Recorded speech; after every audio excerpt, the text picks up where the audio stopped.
హల్లెలూయా యేసు ప్రభున్ ఎల్లరు స్తుతించుడి.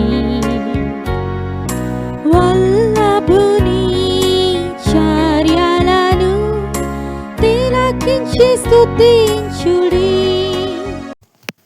ఈనాడు మానవులైన మనము దేవుడు ఎప్పుడు మనకు తోడుగా ఉండాలి అని అపేక్షిస్తాం. దేవుడు మనకు తోడుగా ఉండటాన్ని బైబిల్ గ్రంథం ఏమని చెప్తుందంటే, దేవుని సన్నిధి ఎల్లప్పుడూ మనకు ఎలా ఉండాలి? తోడుగా ఉండాలి. అనగా దేవుని సన్నిధి మనకు తోడుగా రావాలి. అందుకే దైవజనుడైన మోషే తన యొక్క పుస్తకంలో నిర్గమకాండం 33 అధ్యాయం 14 వచనంలో ఆయన ఒక మాట అన్నాడు, నీ సన్నిధి మాకు తోడుగా ఇక్కడ నుండి లేచి వెళ్ళుట వ్యర్థము అన్నాడు. ఏమంటున్నాడు దేవుడు? నీ సన్నిధి రాని ఎడల ఇక్కడ నుండి మమ్మల్ని తోడుకొని పో. సన్నిధి రాని ఎడల ఇక్కడ నుండి మమ్మల్ని తోడుకొని పో. మమ్మల్ని తోడుకొని పోవద్దు.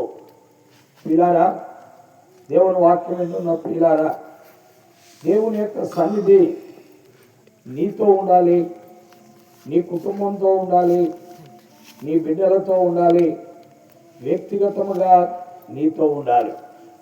ఇలాగున దేవుని సన్నిధి నాతో ఉండాలి అని కోరుకునే వాళ్ళు ఎంతమంది ఉన్నారు? బైబిల్ పట్టి తిరిగే వాళ్ళు ఎంతమంది ఉంటారు? దేవుని సన్నిధి నాతో ఉండాలి, ఆయన నాకు తోడుగా రావాలి అనుకునేవారు ఎంతమంది ఉంటారు? ఏదో అలవాటు ప్రకారం గుడికి వెళ్ళటం, అలవాటు ప్రకారం బైబిల్ పట్టుకోవడం, అలవాటు ప్రకారం బైబిల్ చదవటం, అలవాటు ప్రకారం బోధించేవాడు ఉంటే వాక్యాన్ని వినటం, అంతవరకే ఈనాడు మానవునికి అర్థమైంది. ముఖ్యంగా యేసుక్రీస్తు నమ్మిన వారికి, క్రైస్తవుడు అనబడిన వాడికి, నేను దేవుని మందిరానికి వెళుతున్నాను అని చెప్పిన వానికి అంతవరకు మాత్రమే తెలుసు.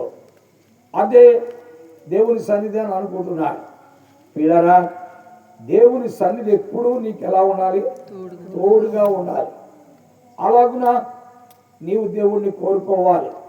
కానీ ఈ రోజున విశ్వాసులైన వారు అలా కోరుకోవట్ల, క్రైస్తవులైన వారు కూడా అలా కోరుకోవట్ల, మందిరానికి వెళ్ళేవాళ్ళు కూడా అలా కోరుకోవట్ల. కేవలం వారు ఏదో మేము నమ్ముకున్నవాడు యేసు ప్రభు అని చెప్పుకునేటువంటి అంతస్తులో అలాంటి స్థితిలోనే వారు ఉంటున్నారు. అందువల్ల వారి జీవితంలో సరైన మేలు అనుభవించలేకపోతున్నారు. పిల్లరా, పాత నిబంధన కాలంలో దేవుని సన్నిధి వారికి కూడా రావాలని వారు ఒక పని చేసేవారు. మనందరికీ అది తెలుసు. ఏంటి ఆ పని? వారు చేసే పని, దేవుని సన్నిధి వారికి కూడా రావాలని వారు చేసిన పని ఏంటి చెప్పండి?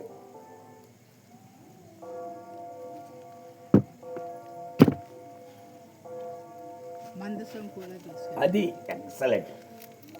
దేవుని సన్నిధి తమ కూడా రావాలని వారు కోరుకున్నది. ఎందుకంటే ఇక్కడ పెద్ద పెద్ద ముతవాళ్ళు ఉన్నారు, మేధావులు. పిల్లల మందస్సము కూడా ఉండాలి. ఏముండాలి? మందస్సము కూడా ఉండాలి. అందుకనే వారు ఎక్కడికి వెళ్తే అక్కడికి కూడా దేన్ని తీసుకెళ్ళేవారండి? మందస్సాన్ని తీసుకెళ్ళేవారు. ప్రియా స్నేహితులారా, దేవుని వాక్యం వింటున్న వాళ్ళారా, దేవుడు ఎప్పుడూ నీతో ఉండాలి అంటే మందస్సము నీకు కూడా ఉండాలి. అంటే వాక్యం కూడా పట్టుకెళ్తే కుదరదు. వాక్యమైన క్రీస్తును నువ్వు కూడా పెట్టుకుని ఏం చేయాలి? వెళ్ళాలి. వాక్యమైన క్రీస్తే ఆ మందస్సానికి సాదృశ్యం. ఆ మందస్సానికి సాదృశ్యం ఎవరంటే వాక్యమైన క్రీస్తే. ఎందుకనగా ఆ మందస్సం దేవుని వాక్యములో మనం చూస్తున్నాం, రెండింటితో తయారు చేయబడింది. ఆ మందస్సానికి 2 లక్షణాలు ఉన్నాయి. ఏంటవి? అమ్మా పెద్ద పెద్దవాళ్ళు ఉన్నారు ఇక్కడ, చెప్పండి. 2 లక్షణాలు ఉన్నాయి. ఏంటంటే ఆ మందస్సము తుమ్మకర్రతో చేయబడాలి. దేంతో చేయబడాలండి? తుమ్మ కర్రతో చేయబడాలి ఆ మందసం. అలాగే ఆ మందసం పైన బంగారపు రేకు పొదిగించబడాలి. బంగారపు రేకు ఏం చేయాలి? పొదిగించబడాలి. ఇదంతా కూడా మీరు కనుక నిర్గమాకాండ 28 అధ్యాయము 29, 30, 31, 32 వరుసగా చదువుకుంటూ వెళుతుంటే అక్కడ దాని సత్యాలు మీరు చూడగలరు. నిర్గమాకాండంలో వీటిని గురించి నీకు అర్థం కావాలంటే నిర్గమాకాండం 28 అధ్యాయము 29, 30, 31, 32, 33 వచనాల్లో చదవాలి. కాబట్టి దేవుని వాక్య ప్రకారం మనం చూస్తున్నాం మందసములో 2 లక్షణాలు ఉన్నాయి, లేకపోతే 2 విషయాలు ఉన్నాయి మందసములో. ఏంటి ఆ 2 విషయాలంటే, ఒకటి మందసము చెక్కతో చేయబడింది, రెండవది మందసము పైన ఏముందండి? బంగారు రేకుంది. అంతేకాదు ఈ మందసాన్ని కూడా మోసుకొని వెళ్ళటానికి మరొకటి ఉంది. ఎందుకంటే దానికి ప్రక్కన 2 బంగారపు ఇలాంటి రేకులు ఉంటాయి. దానిలోనికి ఈ తుమ్మకర్రతో చేసిన కర్రలు గుచ్చితే దాన్ని అవతల ఒకడు, యువతల ఒకడు, యువతల ఒకడు, యువతల ఒకడు, 4 మోసుకొని తీసుకెళ్తా ఉంటారు. అర్థమైందా? కాబట్టి ఇది దేవుని వాక్యం, మన సొంత మాట కాదు. ఆ పాత నిబంధన కాలంలో దేవుని ప్రజలైనటువంటి వారు కూడా పెట్టుకెళ్ళేది ఏంటండి? మందసమే. కూడా పెట్టుకెళ్ళేది ఏంటి? మందసం. ప్రియ స్నేహితులారా, ఈ మందసము అంటే ప్రభువైన యేసుక్రీస్తు వారే. ఎందుకని అంటున్నాం అంటే అది దేవుని వాక్యమే.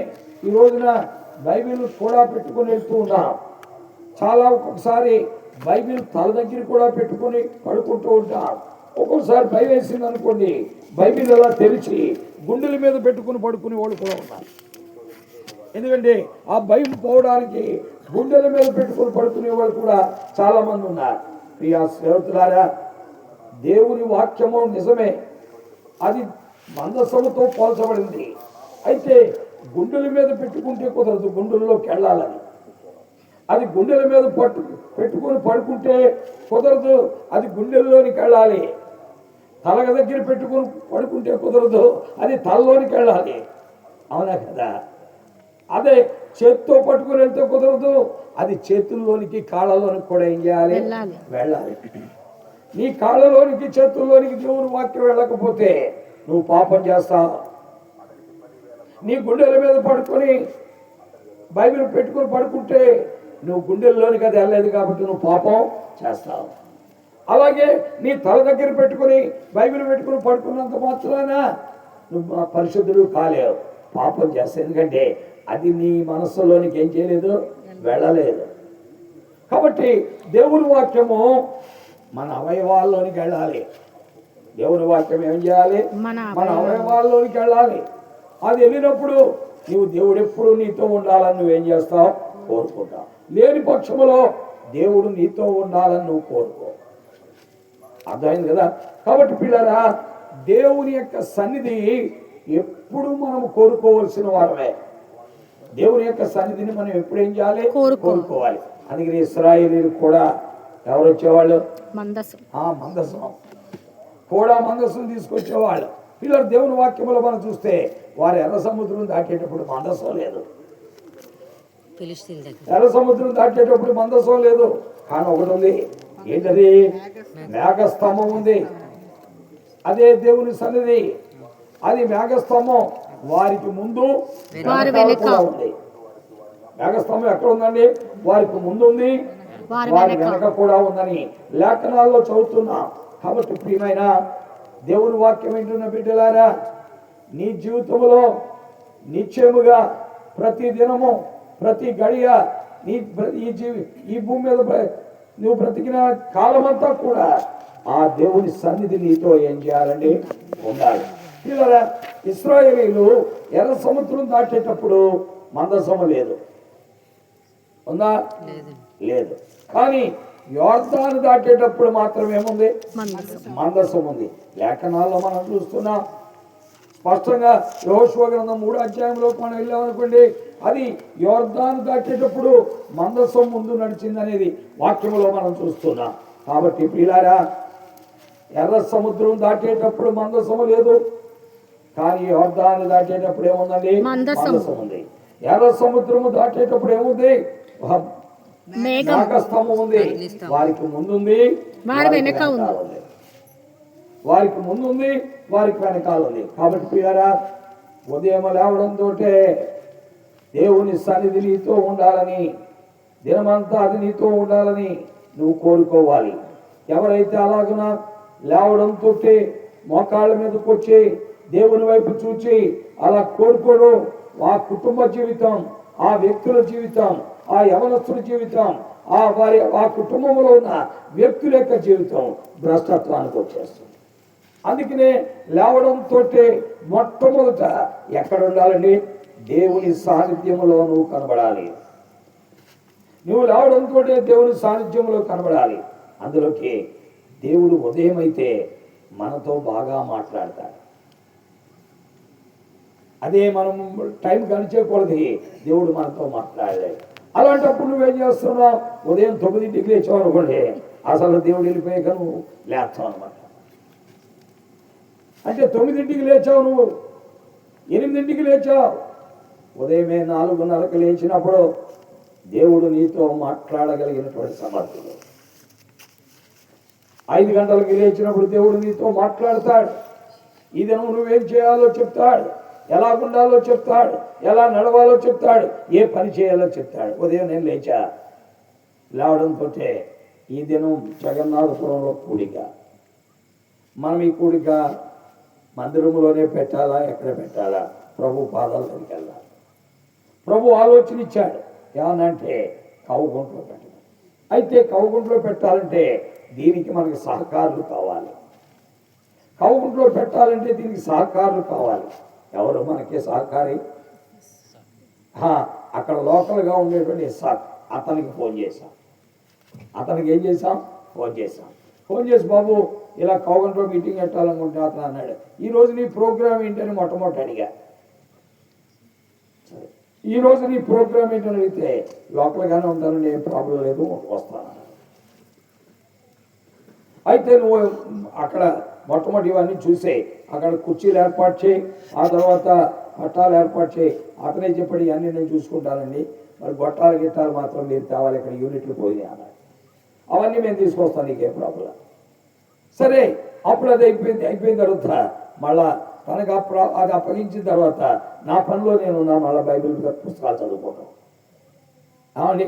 అప్పుడు మళ్ళీ దేవుడు ఆలోచన ఇచ్చాడు, అరే మనం ఇప్పుడు వెళ్ళి గొట్టాలు తాగిపోతే సాయంకాలం మనం అక్కడికి వెళ్ళాం.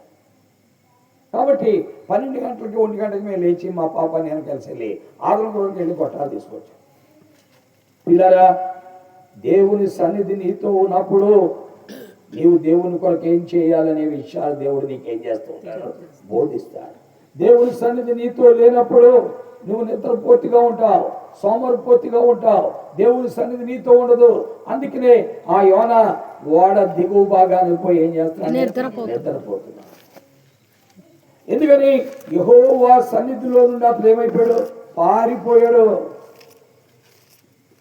దేవుని వాక్యంలో స్పష్టంగా రాయబడిన మాటది. వాడు దేవుని సన్నిధిలో నుండి పారిపోయి వెళ్ళిపోతున్నాడని వాక్యంలో రాయబడింది. యెహోవా సన్నిధిలో నుండి తర్షీషు పట్టణముకు పారిపోవాలని, యెహోవా సన్నిధిలో నుండి తర్షీషు పట్టణానికి పారిపోవాలని యోనా యొప్పకు పోయి తర్షీషునకు పోవుడు ఒక ఓడను చూసి ప్రయాణం చేయించి. అంటే దేవుడు తనతో ఉండాలని అతడు కోరుకోవట్లా, దేవుడు తనతో కూడా రావాలని కోరుకోవట్లా. అంటే దానికి కారణం ఏంటంటే అతడు దేవుడికి ఏం చేయలేదు? లోబడలేదు. అతడు దేవుడికి లోబడలేదు. తన ఇష్టానుసారమైన మార్గాలు కోరుకున్నాడు, తన ఇష్టానుసారమైన త్రోవలు కోరుకున్నాడు, తన ఇష్టానుసారమైనటువంటి మార్గాల్లో వెళ్ళటానికి నిర్ణయించుకున్నాడు. చేరువచ్చిన ప్రియమైన దేవుని వాక్యం వింటున్న ప్రియులారా, వాక్యం వింటున్న ప్రజలారా, నీ జీవితంలో దేవుణ్ణి కనపరచడానికి దేవుని సన్నిధిలో నీవు ఉండాలి. ఆయన నీతో ఉండాలి, నీవు ఆయనతో ఉండాలి. ఎందుకంటే అది కనుక నువ్వు ఎప్పుడైతే కోరుకోవో అప్పుడు నీ జీవితం ఆత్మీయంగా ఉండదు. దానివల్ల నువ్వు ఒక కుటిల వర్తనుడిగా, ఒక యథార్థత లేనివాడుగా, లేక దేవునికి దూరం అయిపోయేవాడుగా, దేవునికి అవిధేయుడిగా నీ జీవితం అయిపోతుంది. లేఖనములు ఇవి నా సొంత మాటలు కాదు. కాబట్టి ఇప్పుడు కేవలం వాక్యములు మనం చూస్తున్నా, అతడు నినివేకి వెళ్ళటానికి బదులు తర్షీష్ దేవుని సన్నిధిలో నుండి ఏమైపోయింట, తర్షీషుకి వెళ్ళటానికి ఓడెక్ పారిపోయిన. చదవండి. అయితే యెహోవా సన్నిధిలో నుండి తర్షీషు పట్టణమునకు పారిపోవలెనని. అది చూసారా, ఏంటిది? దేవుడికి నీతో ఉండాలని కోరుకోకుండా నువ్వు పారిపోవటానికి కారణం ఏంటి? Because of disobedience. అంటే వాక్యము నీ చేతిలో ఉంది కానీ వాక్యానికి నీరు ఏమి లేదు, విధేయత లేదు. దాదాపు 60 బైబిళ్ళు నీ ఇంట్లో ఉన్నాయి. నీ కొడుకోటి, నీ కూతురుకోటి, నీ మనవడుకోటి, నీకొకటి, కానీ లోబడే గుణము లేదు. అప్పుడు దేవుడు నీతో ఉండడు. పిల్లలు, కాబట్టి దేవుని యొక్క వాక్యం మనతో మాట్లాడేది ఏంటంటే, ఎప్పుడు దేవుని సన్నిధిని మనం ఏం చేయాలి, కోరుకోవాలి. వాక్యములో మనం కొన్ని వచనాలు మనం చూచామనుకోండి, అక్కడ రాస్తా ఉంటాడు ఏంటంటే, నా సన్నిధి నీకు తోడుగా వచ్చు, నా సన్నిధి నీకు తోడుగా వచ్చును. ఎందుకంటే దాన్ని ఆయన కోరుకుంటున్నాడు, దాన్ని ఆయన అపేక్షిస్తున్నాడు. ఇలా ఏ కుటుంబం అయితే, ఏ భార్య అయితే, ఏ భర్త అయితే, ఏ బిడ్డలైతే కోరుకోరో వాళ్ళ దౌర్భాగ్యుల కింద లెక్క, దిక్కుమాలోడి కింద లెక్క. కొంతమంది భర్తలు ఉంటారు, భార్యలతో చెప్తారు, ఏమంటారంటే, నీకు బైబిల్ చదివితే నాకు ఇష్టం లేదు, ప్రార్థన చేస్తే నాకు ఇష్టం లేదు, అది పిల్లలకి చెప్తే నాకు ఇష్టం లేదు, పిల్లలకు బోధిస్తే నాకు ఇష్టం లేదు అంటాడు. అంటే దేన్ని తృణీకరిస్తున్నాడు? దేవుణ్ణి తృణీకరిస్తున్నాడు. ప్రమాదం. దేవుని సన్నిధి నీకు కూడా రాకపోతే నీకు పెను తుఫానులే. ఎప్పుడైతే దేవుని సన్నిధి నీతో ఉండదో, నా జీవితంలో తుఫానులు. నీ ద్వారా ఇతరులకు కూడా ఆపద, నిన్ను బట్టి నీతో ఉన్న వారికి కూడా ఆపద, నిన్ను బట్టి నీతో ఉన్న వారికి కూడా కష్టాలు, నిన్ను బట్టి నీతో ఉన్న వారికి కూడా అనారోగ్యతలు, నిన్ను బట్టి నీతో ఉన్న వారికి కూడా బలహీనతలు. పీడారా, ఇప్పుడు యోనా దేవుని సన్నిధి నుండి వెళ్ళిపోవడం ద్వారా ఎంత ప్రమాదకరమైన పరిస్థితికి వచ్చాడో చూచావా? అతనిని బట్టి ఓడలో ఉన్న వారందరికీ కలవరం, ఓడలో ఉన్న వారందరికీ భయం, ఓడలో ఉన్న వారందరికీ ఆందోళనలు, ఓడలో ఉన్న వారందరూ కూడా ఎటు తోచని స్థితి. ప్రియమైన దేవుని వాక్యం వింటున్నా ప్రియులారా, దేవుని సాన్నిధ్యమును కూర్చిన భయము నీకుండాలి. దేవుడు నీతో ఉండాలనే కోరిక నీకు ఉండాలి. అందుకనే ఆ ప్రభు వారు అన్నాడు, ద్రాక్షావళి నేను, తీగలు మీరు, ఎవడు నా యందు నిలిచుండునో నేను ఎవరైనా నిలిచుంటానో వాడికి మేలు జరుగుతుంది. నాకు వేరుగా ఉండి మీరేమి కూడా ఆయన సన్నిధిని కాదనుకుంటే, ఆయన్ని కాదనుకుంటే నువ్వేమీ కూడా చేయలేవు. నీ వారికి దూరంగా నువ్వేం చేయలేవు. పిల్లరా, అందుకే భక్తుడైనా మరి మోషే 33వ అధ్యాయం 14వ వచనంలో నా సన్నిధి నీకు తోడుగా, ఆయన సన్నిధి నీకు తోడుగా ఉన్నప్పుడు పిల్లరా ఏ అపాయము రాకుండా నీకు కాపుదలు. ఎందుకంటే దేవుని వాక్యంలో 91వ కీర్తనలో మనం చూస్తున్న సత్యాలనే, ఆయన సన్నిధి తోడుగా ఉంది, మహోన్నతుని చాటున నివసించు. ఎందుకంటే వారు మహోన్నతుని చాటున సర్వశక్తుని నీడలో విశ్రమించు. 91వ కీర్తన మొదటి వచనం. మహోన్నతుని చాటున నివసించువాడు, వాడు ఎల్లప్పుడూ మహోన్నతుని చాటున ఉంటున్నారు, సర్వశక్తుని నీడలోకి వచ్చేస్తారు. అంటే they always expect God has to be there. దేవుడు ఎప్పుడు కూడా వారితో ఉండాలని కోరుకుంటున్నారు. They wanted to live under the wings of the most high. అంటే ఆ సర్వోన్నతుని యొక్క రెక్కల కింద ఎప్పుడు ఉండాలని కోరుకుంటున్నారు. అంతేకాదు they are always under the shadow of ఏంటది, సర్వశక్తులు, mighty God. They must always under the shadow of mighty God. అంటే సర్వశక్తుని నీడలో ఉండాలని. ప్రియమైన దేవుని వాక్యం వింటున్న ప్రియులారా, మందిరాలకు వచ్చేది, దేవుని మందిరాల్లో కూర్చునేది, వాక్యం పట్టు తిరిగేది ఏదో పబ్లిక్ కొరకు కాదు, సమాజం కొరకు కాదు, వారు వీరు మమ్మల్ని చూడాలని కాదు, లేక మన పాపులారిటీ కొరకు కూడా కాదు. ఎప్పుడు దేవుడు మనతో ఏం చేయాలి? ఉండాలి. That's what we must expect from the Lord. దేవుడి యొద్ద నుండి మనం కోరుకోవాల్సింది అదే. కాబట్టి పిల్లారా, అలాగున నీతో ఉండాలి. అలాగున్నప్పుడు ఏం జరుగుతుంది? దేవుడు ఎప్పుడు నీతో ఉంటాడు. అప్పుడు నీకే అపాయము రాదు. అక్కడ రాసిన నీకు అపాయం ఏమీ రాదు. ఏ తెగులను గుడారం నీకు అపాయమేమీ రాదు, ఏ తెగులు నీ గుడారమును సమీపించదు. ఈ రోజున తెగుళ్ళు సమీపించడానికి, అపాయం సమీపించడానికి యోనా కారణం ఏంటి? ఏమండి? దేవుని సన్నిధి నుంచి యోనాకి అపాయం రావటానికి, ఆ ఓడ ముగిలిపోవటానికి, ఆ ఓడ మరి తలకిందులైపోవటానికి, తెరలు లేపిన నిలకడగా ఉండలేకపోవడానికి కారణం ఏంటి? దేవుని సన్నిధి నుంచి పారిపోయి, దేవుని సన్నిధి నుండి అప్పుడు ఏమైపోతాడు? ప్రియమైన వాక్యం వింటున్న ప్రియులారా, ఆలోచించుకో. నీవు గాని, నీ కొడుకు గాని, నీ భార్య గాని, నీ బిడ్డలు గాని, నీ కుటుంబం గాని ఎవ్వరూ దేవుని సన్నిధి నుండి ఏం కాకూడదు, డీవియేట్ అవ్వకూడదు. అయ్యారా, ప్రమాదాలు కాచుకొని ఉంటాయి. ప్రమాదము కాచుకొని ఉంటుంది. ఇందాక వచ్చిన వెంటనే సిస్టర్ చెప్పారు, ఫలానా వాళ్ళకి ఇలా దెబ్బలు తగిలేసారు. నాకు తెలియదు. ఎక్కడ ఏదైనా జరిగితే మీరు ఫోన్ చేసి చెప్తూ ఉంటాను. నాకు తెలియదు యాక్చువల్గా. అసలు తెలిస్తే 2 నిమిషాలు అక్కడ ఉండిపోతాను. ఆదివారం వచ్చింది గాజులు సీని భార్య, ఎక్కడికి పోనింగి. ఆమె పాపం చాలా గ్యాస్ట్రిక్ ట్రబుల్తో పొట్టెలా పట్టుకొని వచ్చి ఏడుస్తూ కూర్చొని, ఎలా ఉందో ఏంటని మధ్యాహ్నం వెళ్ళి చూసి వచ్చాం. బాగుపడిందా లేదా? వాళ్ళేమో పెద్ద వాళ్ళేదానిలే 3 లక్షలు 4 లక్షల జీతాలు తెచ్చుకునేవాడే కాదు, గాజులు అమ్ముకొని బతికేవాడు. అర్థమైందండి. కారు వేసుకొని వెళ్ళాలి వాళ్ళ ఇంటికి. ఆ చుట్టుపక్కల వాళ్ళు చూసి మద్రిపోయి ఎంత బాగా వెళ్ళండి కారు వేసుకొచ్చాడు. వెళ్ళాలి కదా మరి. సామాన్యుడైనా సామంతుడైనా మన పని అదే. అది చేయడానికే మనం ఇక్కడ కూర్చోం గుంటూరు. కాబట్టి పిల్లరా, దేవుని పరిశుభ్రమైన వెళ్ళాం. ఈ రోజున ఆమె ఎంతో ఆనందంగా నన్ను చూచి వందనాలని నన్ను పరిగెత్తుకుని వచ్చింది. పోలేమ్మ, నీ గురించి వచ్చింది, ఎలా ఉన్నావు, నీకు రోగం తగ్గిందా లేదా? శ్రీను కూడా పరిగెత్తుకుని వచ్చాను. సంతోషం. మళ్ళీ కలుద్దాం, వస్తాను. ఇంట్లోకి రానప్పుడు మళ్ళీ కలుద్దాం. మిమ్మల్ని చూడటానికి వచ్చాను, ప్రార్థన చేయటానికి రాలా. ప్రార్థన ఇంట్లో చేశాం, మిమ్మల్ని చూడటం. కాబట్టి వీళ్ళరా, దేవుని సన్నిధి మనతో ఉంటే, ఆమెకి అది వచ్చింది, ప్రభు ఉన్నాళ్ళే బ్రదర్ తగ్గిపోతుంది, వెంటనే తగ్గిపోయింది. ఈరోజు మళ్ళీ హ్యాపీగా చూసాం, హ్యాపీగా ఆమెను చూడగలిగాం.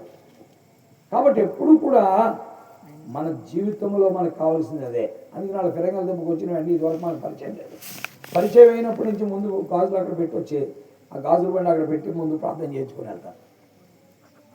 ఎందుకు అనంటే వ్యాపారం బాగుండాలి. రెండవది, దేవుడు ఈ బండితో కూడా రావాలి. కాబట్టి పిల్లరా, మన జీవితాల్లో దేవుడు మనతో, సామాన్యులైన కూలి పని చేసుకోవడం అలాగుంటే, ధనవంతులైన రాట్నాలు వచ్చేసి దేవుడు అంటే లెక్క లేకుండా. ఎప్పుడైతే మనం లెక్క లేకుండా ఉంటామో అప్పుడే ఏం జరుగుతుందండి? ప్రమాదం. అప్పుడే ప్రమాదం, అప్పుడే పరిస్థితులు మారుతాయి. అఫ్కోర్స్ రాట్నాలంటే దేవుడిని ఎరగనుడు. నువ్వు ఎరుగుదు కదా, నీకు బైబిల్ ఉంది కదా, నువ్వు బాప్తిసం తీసుకున్నావు, మారుమనసు పొందావు, రక్షించబడ్డావు, ప్రసంగాలు కూడా చేస్తున్నావు. కానీ దేవుడి సన్నిధి అంత విలువైనదో ఇంకా నువ్వేం చేయలేదు. ప్రియమైన దేవుడు వాక్యం ఏంటంటే బిడ్డలారా, దానివల్లే ఇప్పుడు యోనాకే వచ్చిందంటే అపాయం వచ్చింది. ఏ అపాయము నీ గుడారమును సమీపించదంటే మొట్టమొదటి నీకే పడిపోయింది బాంబు. అలాగే యోనాకు పడిపోయింది బాంబు మొట్టమొదటి యోనాకు పడిపోయింది. పిల్లరా, అందుకే ప్రభువు చాలా ప్రాముఖ్యత. అందుకనే పాత నిబంధన కాలంలో ఇశ్రాయేలీయులు కూడా దేన్ని తీసుకెళ్లేవారని మందస్సాన్ని తీసుకెళ్తూ ఉండేవాళ్ళు. మందస్సము లేకపోతే వాళ్ళు ఓడిపోయేవాళ్ళు. అర్థమైందండి. ఒకరోజు ఒకనొక సమయంలో మందస్సం పట్టబడింది. ఎక్కడది? 4వ అధ్యాయం మొదటి సమయాల గ్రంథం 4వ అధ్యాయంలో మందస్సు ఏం చేయబడిందంటే పట్టబడింది. మొదటి సమయాల గ్రంథం 4వ అధ్యాయంలో మరి మందస్సు పట్టబడేటప్పటికి పిల్లల ఇశ్రాయేలీలోని ప్రభావం ఏమైపోయిందంటే వెడలిపోయింది. ఈకాబోదు ఇశ్రాయేలీలో నుండి ప్రభావం వెడలిపోయింది. ఏకాబోదు దేవుని వాక్యంలో రాయబడిన సత్యాలు ప్రభావం ఇశ్రాయేల్లో నుండి పోయినని చెప్పి తన బిడ్డకి ఈకాబోదు అని పేరు పెట్టారు. చూసారా? ఎందుకంటే మందస్సాన్ని ఎవరు క్యాప్చర్ చేశారు? ఫిలిస్తీన్ క్యాప్చర్ చేశారు.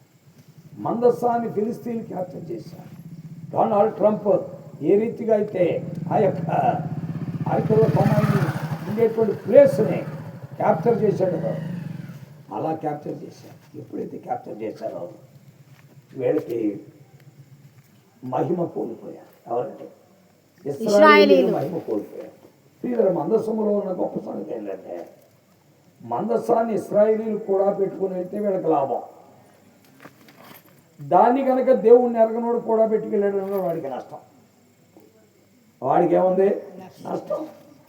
అందుకనే వాళ్ళకి ఏం జరిగింది అనేది 5వ అధ్యాయంలో మనం చూస్తున్నాం. ఇప్పుడు ఆ టాపిక్లో మనం వెళ్ళాం పిల్లలు. కాబట్టి మందస్సం ఎప్పుడు మనకు కూడా ఏం చేయాలంటే మందస్సం అంటే ఎవరంటే గుర్తుపెట్టుకో, చాలా ప్రాముఖ్యం. ప్రభువైన యేసుక్రీస్తు వారు అంటే దేవుడే ఆ మందసం. దేవుడు ఆ మందసంగా ఈనాడు కొత్త నిబంధనలో ఉన్నటువంటి మనతో ఉండటానికి ఆయన ఏమైపోయాడంటే తుమ్మకర్రగా మారాడు. ఎలా మారాడు? తుమ్మకర్రగా మారాడు. ఎందుకంటే మందస్సం తుమ్మకర్రతో చేయబడింది. తర్వాత దానిపైన ఏం పొదిగించబడింది? బంగారపు రేకు. అంటే ప్రభువైన యేసుక్రీస్తు వారు 2 రకాలుగా ఉంటారు. ఆయన అంటే దేవుడిగా ఉంటాడు అంటే బంగారం, మానవుడిగా ఉంటాడు అంటే తుమ్మకర్ర. అంటే ఆయన దేవుడిగా, పరిశుద్ధుడిగా, పవిత్రుడిగా, సమీపింపురాని తేజస్సులో నివసించేటువంటి దైవ లక్షణాలు కలిగిన వాడు. అదే సమయంలో నీతో మాట్లాడాలంటే, నాతో మాట్లాడాలంటే, మనతో కూర్చోవాలంటే ఆయన ఏమవ్వాలి? తుమ్మకర్ర. అర్థమైంది ఇప్పుడు? ఎందుకంటే ఆయన దేవుడిగా ఉంటే నువ్వు మసైపోతావు. ఆయన దేవుడిగా ఉంటే నువ్వు మసైపోతావు. అందుకనే ఆయన తుమ్మకర్రగా మారాడు పిల్లరా. అందుకనే ఆయన దైవ మానవుడు. దేవుడితో ఉంటాడు, ఈ భూమి మీద ఉన్న మానవుడితో కూడా ఉండగలిగిన వాడు. ఆ దేవుడితో సహవాసం చేస్తాడు, ఈ భూమి మీద ఉన్న పాపి అయిన మానవుడితో కూడా సహవాసము చేయగలడు. ఇది అంటే అందుకనే ప్రభువైన యేసుక్రీస్తు వారు మందస్సానికి సాదృశ్యం. ప్రభువైన యేసుక్రీస్తు వారు దేనికి సాదృశ్యం? మందస్సానికి సాదృశ్యం. అనగా దేవుడితో ఉండగలిగినటువంటి దైవత్వము కలిగిన వాడు బంగారం అంటే, మానవుడితో సహవాసం చేయగలిగిన తుమ్మకర్ర ఎవరు? ప్రభువైన యేసుక్రీస్తు. దేవుని వాక్యం వింటున్న ప్రియులారా, ప్రభువైన యేసుక్రీస్తు వారు దేవుని స్వరూపేయుడే, దేవునితో సమానుడిగా ఉండుట విడిచిపెట్టకూడని భాగ్యం అనించుకోలేదు. కానీ మనుష్యుల పోలికగా పుట్టే దాసుని స్వరూపము ధరించి విధేయుడై రిక్తుడై శిరోమరణం పొందినంతగా నీ కొరకు తను తానేం చేశాడు? తగ్గించుకుని. ఎందుకని? నీతో ఉండటానికి, నీలో ఉండటానికి. అంటే ఆ దైవత్వము కలిగిన దేవుడు నీ కొరకై ఏమయ్యాడండి? దాసుడిగా మారాడు. ఆయన దేవుడు నిన్ను రక్షించాలంటే దాసుడు అవ్వాలి, నిన్ను రక్షించాలంటే రిక్తుడవ్వాలి, నిన్ను రక్షించాలంటే విధేయుడవ్వాలి, నిన్ను రక్షించాలంటే తను తాను ఉపేక్షించుకోవాలి. ఆయన దేవుడే, దేవునితో సమానుడే. అయితే పాపి అయినా మానవుడు, చెడిపోయిన మానవుడు అరికాలు మొదలుకొని నడినెత్తు వరకు కూడా దుర్గంధముతో, దుర్వాసనతో, పాపముతో నిండిన మానవుని రక్షించాలంటే ఆయన మనుషుడుగా, దాసుడుగా, రిక్తుడుగా, విధేయుడుగా తను తాను ఏం చేయాలి? తగ్గించుకోవాలి. ప్రియమైన దేవుని వాక్యం వింటున్న ప్రియులారా, ప్రభువైన యేసుక్రీస్తు వారు అందుకే దేవుని మానవ రూపంలో ఉన్న దేవుడు, మానవ రూపంలో ఉన్న దేవుడు. అందుకే మనుషులకేమో మానవుడిగా కనబడుతున్నాడు, దేవుడికి ఎలా కనబడుతున్నాడు? దేవుడిగా కనబడుతున్నాడు. ఆయనలో 2 గుణాలు ఉన్నాయి, దేవుడు, మానవుడు. ఎందుకని? పాపిని రక్షించాలంటే మానవుడిగా ఉండాలి. మానవుడిని దేవుడితో కలపాలంటే ఆయన మానవుడు కావాలి. అందుకొరకే ఆయన మానవునికి దేవునికి ఏమై ఉన్నాడు? మధ్యవర్తి. అందుకే దేవుని వాక్యంలో ఏమంటే దేవుడు ఒక్కడే, దేవునికి మానవునికి మధ్యవర్తి ఒక్కడే, ఆయనే ప్రభువైన యేసుక్రీస్తు. కాబట్టి దేవుని వాక్యం వింటున్న ప్రియులారా, పాత నిబంధన కాలంలో ఉన్న మందసం ఈనాడు కొత్త నిబంధన కాలంలో ప్రభువైన యేసుక్రీస్తు వారిని సూచిస్తుంది. కాబట్టి ఈ ప్రభువైన యేసుక్రీస్తు వారు పాత నిబంధన కాలంలో ఉన్న మందసం అన్యుల మధ్యకెళ్తే వాడు గడ్డలతో ఉన్నారు.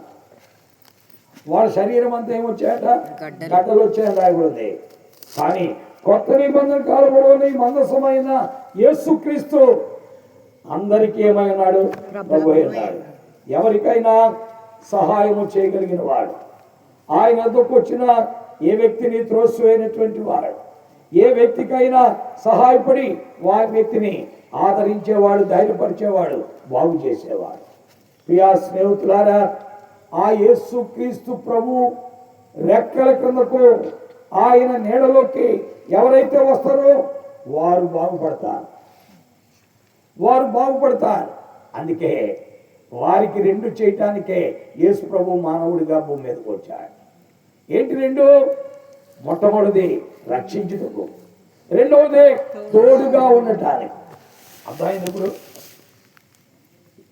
మందసం అంటే ఏమనుకున్నాం? తోడుగా ఉండటానికి. ఈ రోజున ప్రభువైన యేసుక్రీస్తు వారు ఈ భూమి మీదకి రావడానికి కారణం ఏంటంటే, ఒకటి పాపులను రక్షించడానికి, రక్షించిన మానవునికి తోడుగా ఉండటం. కాబట్టి యేసుక్రీస్తు ప్రభు రక్షించువాడు, తోడుగా ఉండేటువంటి వాడు. ఆయన నీ పాపము నుండి నిన్ను రక్షించేవాడు. నువ్వు త్రాగుబోతు అయినా, జోదగాడు అయినా, దొంగవైనా, వ్యభిచారు అయినా, నానా రకమైన గంజాయితో పాడైపోతున్న వ్యక్తివైనా నీ యొక్క అలవాట్లు మార్చగలిగిన వాడు ప్రభువైన యేసుక్రీస్తు వారు. నీ యొక్క వ్యసనాల కొరకు, నీ పాపాల కొరకు, నీ దోషాల కొరకు, నీ అతిక్రమాల కొరకు, నీ అన్యాయంతో కూడిన జీవితం కొరకు, నీ భక్తి ఎరుత కొరకు ఆయన మానవుడిగా శిలువలో బలయ్యాడు. శిలువలో ఆ నిలవకు అడ్డుకోల్పోయి మన అతిక్రమ క్రియల కొరకు గాయపరచబడ్డాడు, మన దోషముల కొరకు నలుగగొట్టబడ్డాడు, మనకు రావాల్సిన శిక్ష ఆయన మీద పడింది. అలాగున ఆయన శిలువలో మన స్థానంలో మానవ పాపానికి బదులుగా మానవ పాపానికి రావాల్సిన శిక్ష ఆయన భరించారు. పిల్లరా, అందుకనే ఆయన మాత్రమే మానవుణ్ణి పాపము నుండి ఏం చేయగలడు? రక్షించగలడు. పాపము నుండి పాపిని రక్షించగలిగిన వాడు ఈ భూమి మీద మరొకడు లేడు. పిల్లరా, అందుకే ఆయన ఈ రోజున ఆయన మార్గాన్ని ప్రజలు ఏం చేయలేకపోతున్నారు? ఆపలేకపోతున్నారు. వద్దనుకున్న ప్రభువు నమ్ముకున్నారు. ఈనాడు ఇరాన్ గురించి మనం ఆలోచిస్తుంటే ప్రియులారా, ఈ రోజున ఆ గల్ఫ్ దేశాల్లో, ముస్లిం కంట్రీస్లో ఎక్కువ మంది క్రైస్తవులు ఎక్కడ ఉన్నారండి? ఇరాన్లోనే ఉన్నారు. ఎక్కువ మంది క్రైస్తవులు ఇరాన్లోనే ఉన్నారు. దాని గురించి నేను చదువుతుంటే అనిపించింది, వీళ్ళందరినీ ఏమంటారంటే under ground Christians, secret Christians, under ground Christians. అందుకనే వారు ఈ భూమి లోపల ఒక చర్చి కట్టుకున్నారు, ఒక బంకర్ టైప్ చర్చి. ఆ చర్చిలో ఈ క్రిస్టియన్స్ అంతా యేసుక్రీస్తు నమ్మిన వారు ఏం చేస్తున్నారండి? ఆరాధిస్తూ ఉన్నారు. అక్కడ కన్నీళ్లతో ప్రార్థన చేస్తూ ఉన్నారు, అక్కడ కన్నీళ్లతో ప్రభు తట్టు చూస్తున్నారు. ఈ యొక్క ఇరాన్లో ఉన్న మహమ్మదీయులందరూ రక్షించబడాలి, దేవుణ్ణి ఎరగిన వాళ్ళందరూ రక్షించబడాలి అని అక్కడ వారు దేవుని సన్నిధిలో ఏం చేస్తున్నారంటే ప్రార్థనలు చేస్తున్నారు. ప్రియమైన దేవుని వాక్యం వింటున్న ప్రియులారా, ఈనాడు ఈ యుద్ధ మేఘాలు ప్రపంచాన్ని కమ్ముకుంటున్న సమయంలో మనము కూడా చేయాల్సిన పని ఏంటంటే యుద్ధం ఆగాలని ప్రార్థన చేయటం మంచిదే, ఎందుకంటే మన క్షేమం కొరకు. దానికంటే ప్రాముఖ్యమైనది ఏంటంటే ప్రజలు రక్షించబడాలి. వారు ఈ యుద్ధంలో దేవుణ్ణి ఎరగకుండా మరణించకూడదు. సత్యవంతుడైన క్రీస్తు దగ్గరికి రావాలి. ఆయనలో ఉన్న శక్తి ఏంటో గ్రహించాలని ప్రార్థన చేయాల్సిన బాధ్యత మన పైన ఉన్నది. కాబట్టి పిల్లరా, ఈ కొత్త నిబంధన కాలంలో ప్రభువైన యేసుక్రీస్తు వారు 2 గుణాలతో వచ్చారు. ఆయనే మందసం. కాబట్టి మందసం అంటే ఎవరు? ప్రభువైన యేసుక్రీస్తు వారే. చాలా మంది అడుగుతారు, అయ్యా మరి పాత నిబంధన కాలంలో మందసం ఏమైందండి? పాత నిబంధన కాలంలో మందసం ఏమైందండి? నా మటుకు నన్ను చాలా మంది ఇలాంటి క్వశ్చన్లు వేసిన ఉన్నారు. పాత నిబంధన కాలంలో మందసమే భూమి మీదకి దిగి వచ్చిన ప్రభువైన యేసుక్రీస్తు. పాత నిబంధన కాలంలో దేవుడు ఆ మందసం పైన ఉన్న కెరూబుల మధ్యలోంచి మాట్లాడుతూ ఉండేవాడు. ఆ మందసంలో 3 వస్తువులు ఉంటాయి, మీ అందరికీ తెలుసు. ఆ 3 వస్తువులు ఏంటంటే, ఒకటి పలకలు, ఆజ్ఞలు కలిగిన పలకలు, రెండోది అహరోను కంద, మూడోది మన్నాగల బంగారు పాత్ర. ఈ 3 వస్తువులు మందసంలో ఉంటాయి. ప్రియమైన దేవుని వాక్యం వింటున్న ప్రియులారా, కెరూబుల మధ్యలోంటి ఆ కాలంలో ప్రభు మాట్లాడుతుండేవాడు. ఈనాడు ప్రభు యేసుక్రీస్తు వారి ద్వారా మనతో మాట్లాడుతున్నాడని హెబ్రీయులకు రాసిన పత్రిక 1వ అధ్యాయం 1వ వచనంలో చూస్తున్నాం. పూర్వకాలమందు నానా సమయములో నానా విధములుగా మాట్లాడిన దేవుడు ఈ దినములంతమందు కుమారుని ద్వారా ప్రభు యేసుక్రీస్తు వారి ద్వారా మనతో మాట్లాడుతున్నాడు. ఆయన ఆ కుమారుని సమస్తమునకు వారసునిగా నియమించారు. ప్రభువైన యేసుక్రీస్తు వారు రక్షించేవాడు. ప్రభువైన యేసుక్రీస్తు వారు తోడుగా ఉండేవాడు. మానవుణ్ణి రక్షించగలిగిన వాడు ప్రభువైన యేసుక్రీస్తు వారు. ఆయన రక్షించడానికి ఆయన ఏమయ్యాడంటే దాసుడిగా, రిక్తుడిగా, విధేయుడిగా తను తాను ఉపేక్షించుకొని ఆ నిలవకొయ్యి అడ్డకొయ్యిపై శిలువలో మానవ పాప విమోచన కొరకై వేలాడినవాడు. అంతేకాదు ఈ రోజున ఆయన నీకు తోడుగా కూడా ఉండగలిగాడు. తోడుగా అంటే ఏ పరిస్థితుల్లో ఆయన నీకు తోడుగా ఉంటాడు వాక్యంలో చెప్పాడు. ఏమన్నాడు? మత్తయి సువార్త 28వ అధ్యాయం ఆఖరి వచ్చిన మనం చదువుతుంటే అక్కడ రాయబడిన మాట మనం చూస్తున్నాం. మత్తయి సువార్త 28వ అధ్యాయం దేవుని వాక్యంలో ఒక మాట మనం చూడగలం. అది యుగ సమాప్తి వరకు నేను నీకు తోడైంది, సదాకాలం మీతో కూడా ఉండు.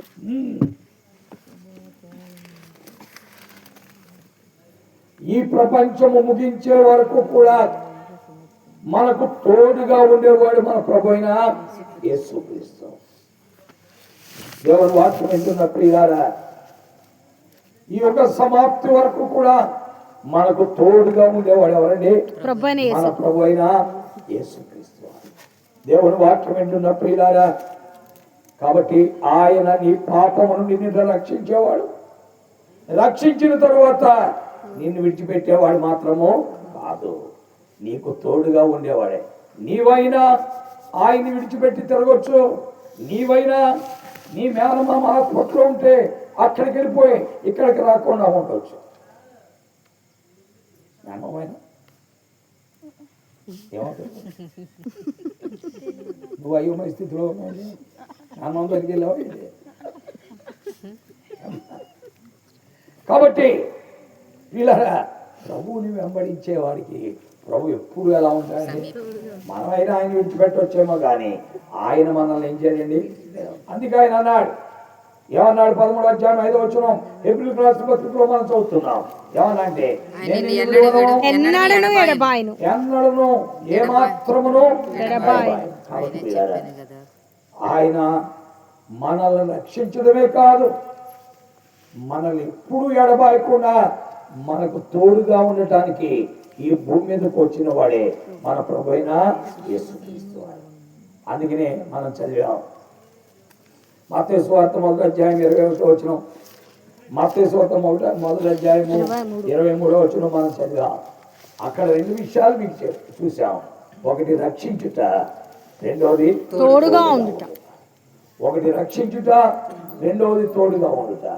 రక్షించిన దేవుడు ఎప్పుడు నీకు తోడుగానే ఉంటాడు. ఎప్పుడు నిన్ను వెడబాసేవాడు కాదు, విడిచిపెట్టేవాడు. నీ పని అయితే ఏం చేస్తావు అంటే, చేపు నిండా డబ్బులుంటే ఆయన విడిచిపెట్టారు. డబ్బులు అయిపోయాక ప్రభు గుర్తొస్తాడు. అన్ని ఖాళీ అయిపోతున్నాను అప్పుడు ఎవరు గుర్తొస్తాడు అంటే, బాగా డబ్బులు ఉన్నాయనుకోండి, అప్పుడు ఏం చేస్తాం? ప్రభువే మన గుర్తురాడు. డబ్బులు అయిపోయిన తర్వాత అప్పుడు దేవుడు ప్రభువా రేపు నుంచి ఏం చేయాలో తెలియదు, ఇవే మా దిక్కు అంటాడు. డబ్బులు ఉన్నసేపు మేమే మా దిక్కు అంటాడు. అవునా కదా? అలా ఉండకూడదు. నీకు అన్నీ ఉన్నా ఎల్లప్పుడూ ఆయన నీకేమన్నాడు? దిక్కే. అన్నీ ఉన్నా నీ దిక్కు ఆయనే. ఏమీ లేనప్పుడు నా దిక్కు నువ్వు అని చెప్పి ఆయన దగ్గరికి వెళ్ళి అన్నీ ఉన్నప్పుడు ఆయన వదిలేస్తే కుదరదు. దేవుని వాక్యంలో మనం చూస్తున్నది, అన్నీ ఉన్నా నీ దిక్కు ఆయనే. అన్నీ కలిగి ఉన్నా పిల్లరా, this is very very important. అందుకనే దైవ గ్రంథంలో అన్నీ కలిగి ఉన్నవారు, దేవుణ్ణి వెంబడించిన వారు ఎంతో మంది ఉన్నారు. వారికి దేవుడే దిక్కని. అలాంటి వారు అబ్రహాము ఉన్నాడు, యోబు ఉన్నాడు. దేవుని వాక్యంలో దావీదును కూడా మనము చూస్తూ ఉంటాం. వీళ్ళు అన్నీ కలిగి ఉండి దేవుడే మా దిక్కని ప్రభువుని ఏం చేశారండి? వెంబడించారు. పిల్లరా, దేవుడు కూడా వారికి తోడుగా ఉండి వారిని ఏం చేశాడు? నడిపించాడు. దేవుని వాక్యంలో ఇంకా మనం చూడగలం. ప్రభు వాక్యంలో మనం చూస్తుంటే, దానియేలు మనం చూస్తుంటే, అతడు చాలా క్యారెక్టర్స్ కలిగినటువంటి వాడు. దాదాపు 7 రకాలైన లక్షణాలు కలిగిన వాడు. ఎవరండి? దానియేలుకి 7 లక్షణాలు ఉన్నాయి. ఈ 7 లక్షణాలు కూడా అతడు కలిగి ఉంటే ఆ 7 లక్షణాలను బట్టి గర్వించలా. ఎప్పుడు ఎవరి మీద ఆధారపడేవాడు? దేవుని మీద. పైగా భౌతికంగా అతనికి చాలా పెద్ద ఉద్యోగి. భౌతికంగా ఎంత పెద్ద ఉద్యోగం అంటే, ఈ రోజున ఆయితుల్లా ఖుమైనీ పారసీక సామ్రాజ్యానికి ఎలాగ ప్రధానమంత్రిగా ఉన్నాడో అలాగుననే ఆ బబులోను సామ్రాజ్యానికి ప్రధానమంత్రి ఎవరి చేతి కింద?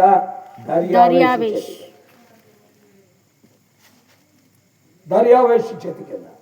అయితే నిరంతరం ఎవరు తోడు కోరుకునేవాడు? ప్రభు తోడు కోరుకునేవాడు.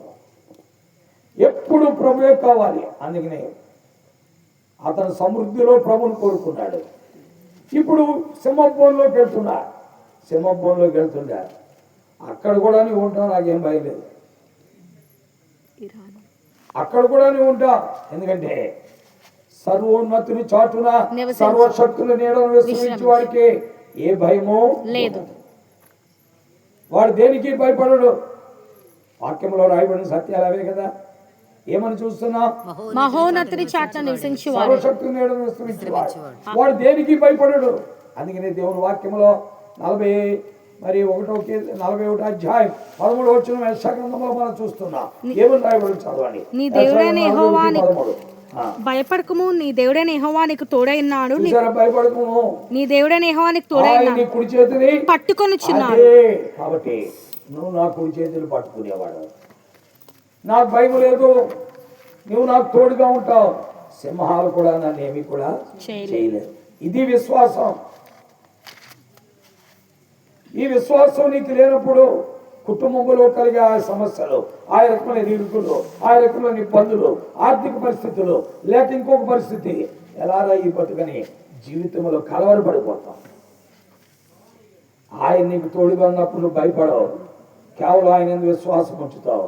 ఎంతో ప్రయాసతో మరి ఆ యొక్క స్విఫ్ట్ డిజైర్లో వచ్చినటువంటి సూరమ్మ గారు నిద్రపోతున్నారు లేకుండా.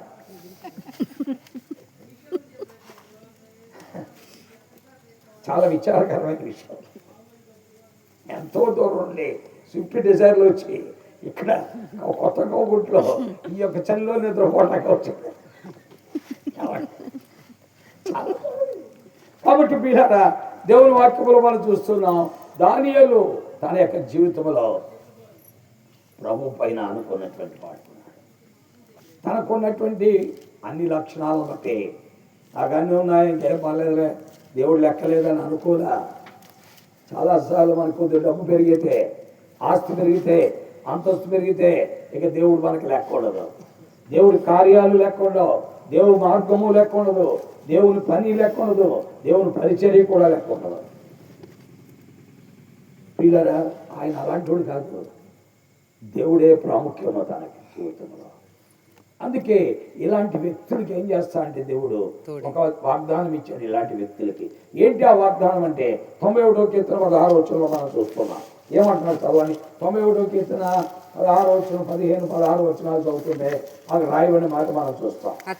అతడు నన్ను ప్రేమించుచున్నాడు గనుక నేను అతను తప్పించదును. అవును. అతడు నామము నెరిగినవాడు గనుక నేను అతని ఘనపరచదు. అతడు నాకు మొరపెట్టగా నేను అతనికి ఉత్తరం ఇచ్చేదను. శ్రమలో నేను అతనికి తోడైండెదను. నేను అతనికి తోడైండెదను. శ్రమలో, నేను అతనికి అపాయములో, కష్టములో, ఆపదలో, ఇబ్బందులో, సమస్యలో నేను అతనికి ఏమై ఉంటాను? తోడై ఉంటాను. ఎప్పుడు అతడు నాకు అది నన్నే కోరుకుంటున్నాడు, నా సన్నిధిని కోరుకుంటున్నాడు, నన్ను ప్రేమిస్తున్నాడు, అతడు నన్ను ప్రేమిస్తున్నాడు, అతడు నన్ను కనపరుస్తున్నాడు, అతడు నాకు మొరపెడుతున్నాడు. అంటే నేనే కావాలని అతడు ఏం చేస్తున్నాడు? కోరుకుంటున్నాడు. కాబట్టి నేను అతను తప్పిస్తాను, నేను అతను విడిపిస్తాను, నేను అతన్ని తోడుగా ఉంటాను. నేను అతనికి ఎలా ఉంటాను? కాబట్టి పిల్లరా, ప్రభువైన యేసుక్రీస్తు వారు ఎప్పుడూ మనకు తోడుగా ఉంటారు. అది మనం ఎప్పుడూ కోరుకోవచ్చు. ఏ పరిస్థితికైనా మన జీవితానికి సరిపోయిన వాడు ఎవరండి? ప్రభువైన యేసుక్రీస్తు వారు. ఇది నువ్వు కలిగి లేకపోతే దెబ్బతింటావు, నష్టపోతావు. దీని విషయమై జ్ఞానము కలిగి దేవుని దగ్గరికి మనం ఏం చేయాలి? రావాలి. అందుకే నిరంతరము నా జీవితానికి ఆయన కావాలి. ఆయన లేని దినం, ఆయన లేని క్షణం, ఆయన లేని గడియ నా జీవితంలో ఉండకూడదు. ఆయన ఎప్పుడైతే నీతో ఉండడో అప్పుడే నువ్వు పాపములో పడిపోతావు. ఆయన ఎప్పుడైతే నీతో ఉండడో అప్పుడే నువ్వు పాపానికి బానిస అయిపోతావు. ఆయన ఎప్పుడైతే నీతో ఉండడో అప్పుడే పాపము నిన్ను ఈడ్చుకొని పోతుంది. అందుకే వాక్యములో ఉంది, నా హృదయములో ఈ వాక్యం ఉంచుకున్నాను కాబట్టి నేను పాపం చేయట్లేదు. నా హృదయములో నీ వాక్యం ఉంది కాబట్టి నేను పాపం చేయట్లేదు. ఎప్పుడైతే ఆయన నీతో ఉండడో అప్పుడే నీవు అన్ని రకాలుగా ఎడవబడతావు. కాబట్టి ఆయన నీతో ఉన్న క్షణం, ఆయన నీతో ఉన్న గడియ, ఆయన నీతో ఉన్న దినం నీ జీవితంలో ఉండకూడదు. ఎప్పుడు ఆయన నీతోనే ఉండాలి, ప్రతి క్షణము నీతోనే ఉండాలి. ప్రియమైన దేవుని వాక్యం వింటున్న ప్రియులారా, రాత్రి సడన్ గా నాకు 11:30 మెలకు వచ్చింది. పడుకున్నదే 11, 12:30 మెలకు వచ్చేసి ఏంటో మెలకు వచ్చింది. అప్పుడు మెలకు వచ్చిన తర్వాత కూర్చొని ఆలోచించాను. మనం ఇక్కడ ఒంటరిగా పడుకుంటున్నాం, అక్కడ చుట్టూ ఇళ్ళు కూడా ఉండవు. ఈ రాత్రి ఎవరైనా దుర్మార్గులు వచ్చి మనల్ని ఏమైనా చేయాలని ప్రయత్నిస్తే మన పరిస్థితి ఏంటి అని ఒక ఆలోచన లోపలికి వచ్చింది. అప్పుడు అయితే మన ప్రభువు దాన్ని అనుమతిస్తాడా? మన ప్రభువు దాన్ని అనుమతిస్తాడా? ఎందుకంటే నీవు నాకు తోడుగా ఉండగా నాకే భయమో. నేను 4వ అధ్యాయం ఆక్రోచనలో చెప్పాడు. ఏమన్నాడు అక్కడ? కీర్తన 4వ అధ్యాయం ఆక్రోచనలో, నేను ఒంటరిగా ఉంటున్నాను, నీవు నన్ను సురక్షితంగా కాపాడు. యెహోవా నెమ్మదితో పండుకొని నిద్రపోవుదును. నేను ఒంటరిగా ఉంటున్నాను, నీవు నన్ను సురక్షితంగా కాపాడుదు. యెహోవా నేను ఒంటరిగా ఉన్నా, నీవు నన్ను సురక్షితంగా కాపాడదు. 4వ అధ్యాయం ఆక్రోచనం అదే. యెహోవా నెమ్మదితో పండుకొని నిద్రపోతాను. నేను ఒంటరిగా నేను ఒంటరిగా ఉండి నన్ను సురక్షితంగా నివసింపచేయు. నన్ను సురక్షితంగా కాపాడు. ప్రార్థన చేశాను, మళ్ళీ పడుకున్నాను. మళ్ళా 4:30 మెలకు వచ్చింది, వెంటనే లేచాను. పిల్లరా, మన జీవితానికి ఎప్పుడు మన ప్రభువు తోడుగా ఉండాలి. మనం చాలా బలహీనం, మీకు తెలియదు. మనం చాలా బలహీనం, చాలా భయత్తులం, చాలా అంటే టిమిడ్ అంటే ఒక మాట చెప్పండి, సహాయం లేనిటువంటి వాడు, మనకు మనంగా కూడా సహాయము చేసుకోలేము. అందుకే నిత్యముగా మనతో ఎల్లప్పుడూ ఎవరు ఉంటారండి? మన ప్రభు ఉన్నారు. పిల్లలు గమనిద్దాం. అలాగున ఆయన మనతో ఉండటానికే ఆయన మన కొరకు ఈ లోకంలోకి వచ్చాడు.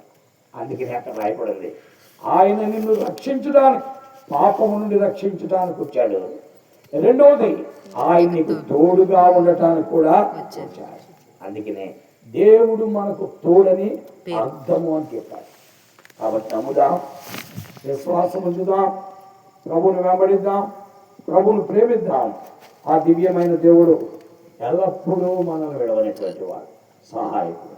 దేవుడు తన వాక్యము మన గ్రహింపులోకి తెచ్చి ఆయన వెంబడించినట్లుగా సహాయం చేయను గాక. ఆమేన్.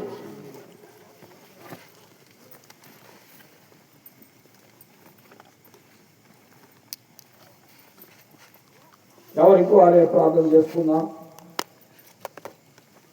ప్రభు నీకు అవసరమైన వాడైతే ప్రార్థన చేసుకో. ప్రభు నీకు కావలసిన వాడైతే ప్రార్థన చేసుకో. యేసుక్రీస్తు అందరికీ ప్రభు. ఆయన కులానికి, మతానికి, జాతికి చెందినవాడు కాదు, ఒక భాషకి చెందినవాడు కాదు. ఆయన అందరికీ కావలసిన వాడు. కాబట్టి నీవు పాప మరణ నియమముల నుండి రక్షించబడాలన్నా యేసుక్రీస్తే. నీ జీవిత యాత్రలో ఈ భూమి నుంచి పెట్టే వరకు నీకు తోడుగా ఉండేవాడు కూడా ప్రభు యేసుక్రీస్తు. ప్రతి నిత్యము, ప్రతి దినము, అనుక్షణము సహాయకుడు ఆయనే. కాబట్టి ఆలోచిద్దాం. ప్రభు పాదాల్లో సాగిలపడి ప్రార్థన చేసుకున్నాం. ఉన్న చోటున, ఉన్న పాటున ప్రభువుకు అప్పగించుకున్నాం.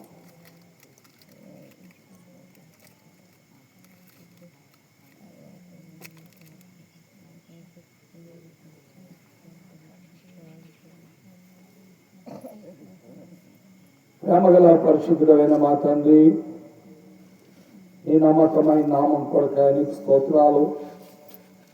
మా మధ్యకు మీరు తెచ్చిన మీ మాటల కొరకు వందనాలు.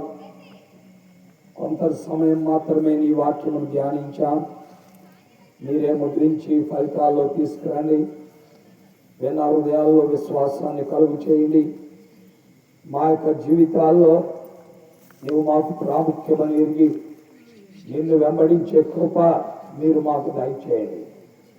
మేము నామకార్థ భక్తి, నామకార్థ విశ్వాస జీవితం, నామకార్థ క్రైస్తవ జీవితమును గడపగా ప్రతి దినము, ప్రతి గడియ నువ్వు మాతో ఉండి మమ్మల్ని నడిపించువాడు ఉండాలని నిన్ను వెంబడించే కృప మీరు మాకు దయచేయవలసిందిగా ప్రార్థిస్తున్నాం. తండ్రి, వాక్యం విన్న వారందరి హృదయాల్లో నీ కార్యము చేయండి. ఈ ప్రాంతంలో నివసిస్తున్న కుటుంబీకులందరినీ దీవించండి, ఆశీర్వదించండి. వారిలో నీ కార్యాలు జరిగించండి. వారి యందు నీ కార్యాలు జరిగించండి. వారి ద్వారా నీ కార్యాలు జరిగించండి. రక్షించబడిన వారి కొరకు వందనాలు. రక్షణ లేని వారికి రక్షణ ఇవ్వండి.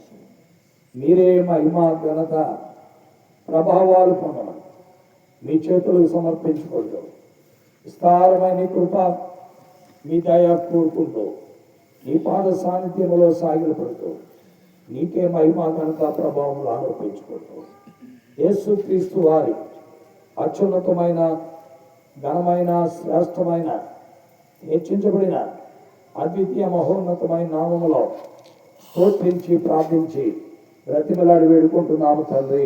ఆమేన్. తండ్రి దేవుని ప్రేమ, ప్రభువారి కృపా, పరిశుద్ధాత్మ యొక్క అన్యోన్య సహవాసము సన్నిధి చేరువచ్చిన వారందరికీ, నమ్మిన వారికి, సకల పరిశుద్ధులకు ఇప్పుడు ఎల్లప్పుడు ఈ ప్రాంతంలో నివసిస్తున్న కుటుంబాలు, కవగుంట, కొత్త కవగుంటలో ఉన్న ప్రజలకు నిరంతరము సదా తోడైండును గాక. ఆమేన్. ఆమేన్. దేవుని స్తుతించుడి, హృదయమును వెలిగించిన యేసుని స్తుతించుడి